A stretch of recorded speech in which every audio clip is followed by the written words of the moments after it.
I'm going to go through really quickly the 10 different things, but what I want you to do is be able to memorize these 10 things. And so what we're going to do is we're going to go through, and I'm going to teach you this very quickly, a way of putting it onto your body. And we're going to put it onto your body just for ease.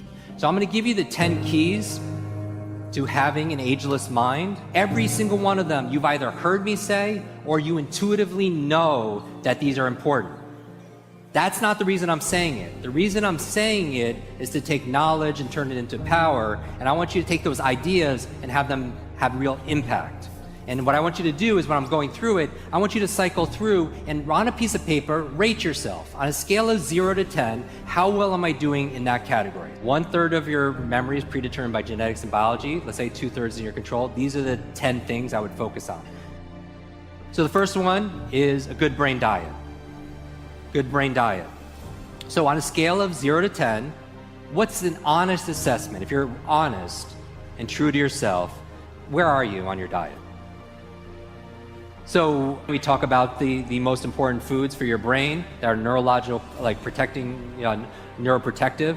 So we're talking about avocados, we're talking about blueberries, or what I call brain berries, right? We're talking about broccoli, we're talking about eggs, if that's allowed by your diet. We're talking about coconut oil or olive oil. We're talking about green leafy dark vegetables, wild salmon, if you're allowed to, if that's part of your diet also as well. Turmeric. I do every morning. I do like an almond turmeric like tea, right?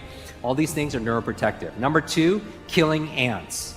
Automatic negative thoughts. How well are you controlling your self-talk? On a scale of 0 to 10, honestly, even if you've done this with me, how strong are you? 0 to 10. Do your thoughts make a difference? Yes or yes? If I say constantly, I'm getting too old, is that going to be self-fulfilling? Yes or yes? If I say I'm forgetful, I have a bad memory, if you fight for your limitations, you get to keep them. So your mind is always eavesdropping on your self-talk. That's number 2. Number 3, exercise. And really what we're talking about here is movement. The number 1 function of your brain is to control your movement. All right? That's why we know there's not just a brain-body connection, but a body-brain connection, that using your body in different ways stimulates neurogenesis, it stimulates neuroplasticity, it stimulates brain-derived nootropic factors, which is the fertilizer for making new connections. So you have to move, but we live in a very sedentary life, right? I was reading this book talking about barefoot kids and how we're taking away seesaws and swings and all these things. We're overprotecting them, and we're keeping them in a very sterile environment. They're not moving as much, right? They're always on their devices, and they're not getting the brain growth, right? And it's leading to learning challenges, so on. But how much are you moving every single day?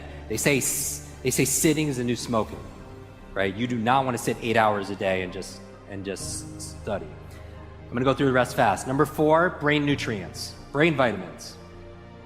Because we're traveling, we're maybe going to eat the best foods ever. Are you supplementing with, there are certain nutrients, and I would make this a no-brainer. I would just go to your functional medicine doctor and get like hormonal tests, full spectrum tests, food sensitivity, and just see what your baseline is, because I really do believe people are bio-individual. Like, and I've seen all the research, talk to so many individuals, find out what works for you. Because the most important supplement is DHA for the brain. DHA. All right, that's number 4. Number 5, positive peer group. So rate yourself, 0 to 10. How inspired, encouraged, challenged, energized are you by your peer group? And again, peer is choice. I'm not talking about your family, although they maybe are your peer, but the people that you choose, right? So either get new group or choose who you're gonna let affect you, positive peer group, because it really affects your brain, 0 to 10. Really fast, number 6, clean environment. How clean is your environment? How organized is 0 to 10? And you know this, right? Is your external world reflected by your internal world and vice versa? Because it's a feedback loop. Have you ever cleaned your room, cleaned your desktop, cleaned your work area, and all of a sudden you have clarity of thought? The reason why I brought up the boxing match is because I go over there, we watch this fight, and afterwards I was like, I was me sitting here, Sylvester Stallone on the couch here, and then to his left was Arnold Schwarzenegger. And I swear, if you took a picture of that, like, they'd be like, who photoshopped that Asian dude in that photo? But I was like, what does it take to be a champion like those guys? And then Arnold said, Jim, the difference between an amateur and a champion is a champion's willing to push past the pain period. Just like for those of you who did the exercise over the past few days, it's that intensity. And is there a pain period in a relationship? Is there a pain period sometimes in a health crisis? Is there a pain period also in your business? Multiple pain periods, right? The ability to push past, that's where the period is now, because you're just in days and days, and you feel like your attention is wandering and going different places. This is the time when it counts, just like with your workout, right? So if Lorenzo and his team's here, that would be the goal. So that's number 6. Number 7, sleep. On a scale of 0 to 10, how good is your sleep? It's important for your brain. 3 really simple reasons. It's where you consolidate short to long-term memory. That's where you actually remember. You do not, even when you're doing these workouts, build your muscles when you're working out. You build it when you rest. Same thing with your mental muscles, same thing with your memory. So that's where you consolidate short to long-term memory. The other reason why you sleep is it cleans plaque out that could lead to dementia and potentially brain aging challenges. The last reason why is how you dream, right? Your REM sleep, your REM stages of your sleep, that's very important because that's where your creativity, that's where, I'm telling you, like we did a whole thing on Superbrain on how to remember your dreams. But specifically, why do you want to remember your dreams? Because you learn all day, your brain doesn't shut off at night, it's more active at night. And so Elias Howe created a sewing machine in his dream.